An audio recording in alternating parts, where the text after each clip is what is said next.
Bonjour Denis. Bonjour. Vous reprenez avec beaucoup de talent la saga de Michel Vaillant. Comment est-ce qu'on rentre dans une histoire, une saga pareille après autant d'albums? Comment est-ce qu'on remet ça au goût du jour?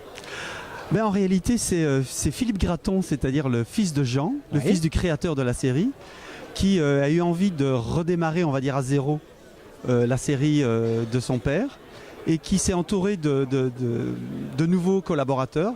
Et donc, du coup, voilà, il a fait appel à moi. Et étant donné qu'on pouvait apporter des nouvelles choses, c'était beaucoup plus facile parce qu'on avait l'accord de Philippe, l'ayant droit, on va dire. Et ensemble, on a décidé de redémarrer un Michel Vaillant avec, à zéro, donc on appelle ça la nouvelle saison.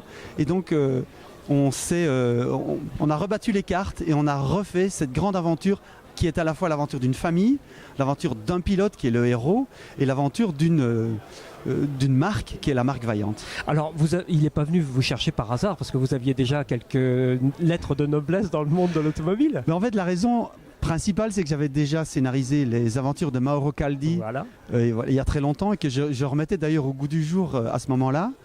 Et puis la deuxième raison, c'est que j'ai failli être pilote automobile. À 20 ans, j'ai eu la possibilité d'avoir un volant professionnel en formule forte. Ça ne s'est pas fait parce que je n'ai pas osé tout lâcher pour ça. Je n'avais sans doute pas la passion chevillée au corps suffisante. Mais en tout cas, j'ai eu une petite expérience de pilote pendant un an ou deux.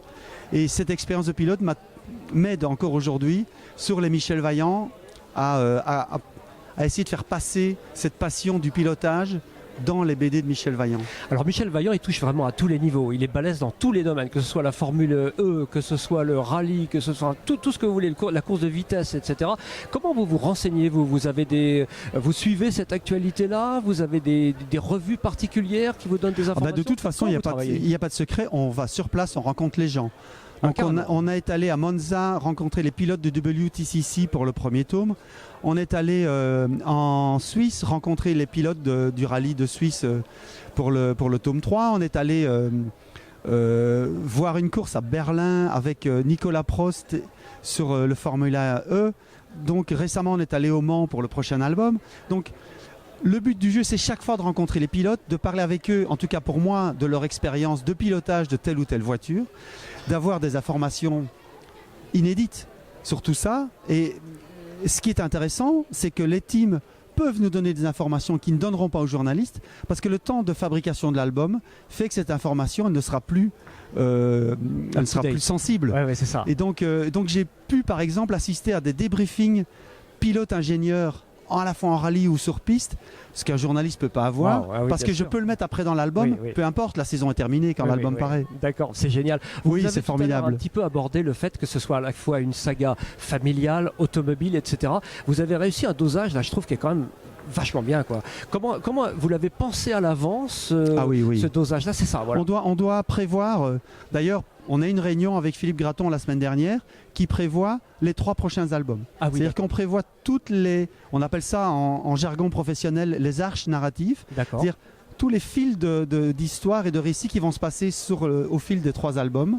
Donc on fait ça souvent 3 albums par 3 albums, parce qu'effectivement, il y a évidemment les aventures de Michel, tout ce qui se passe, mais aussi son frère, il y a la marque, il y a la famille. Oui, donc il y a le fils, il y a toute la famille effectivement qui intervient avec beaucoup de scoops, beaucoup de nouveautés aussi. Le fils, il est en train de créer une voiture lui-même révolutionnaire. Mais c'est-à-dire que le fils, il est embarqué dans ses envies à lui, qui ne sont pas de devenir et de rentrer dans l'entreprise Vaillante. Lui, il a envie d'être plus indépendant, de jouer en pirate et en franc-tireur, de faire de l'innovation. Et donc, en réalité, on doit à la fois raconter les tensions familiales autour de la marque, les tensions familiales autour des personnages entre eux. On doit raconter comment, dans la situation industrielle qui est celle des Vaillantes à la fin de cet album, comment ils rebondissent, comment ils travaillent. Donc voilà, on doit travailler toutes ces arches narratives. Et voilà, et tout ça passe quand même malgré tout par des rapports sur la course et avec les pilotes, très beau dosage et très belle série. Il y a déjà du monde qui s'active ici au festival d'Angoulême, donc je vais vous rendre à votre public et je vous remercie beaucoup pour cette interview, Denis. Merci beaucoup.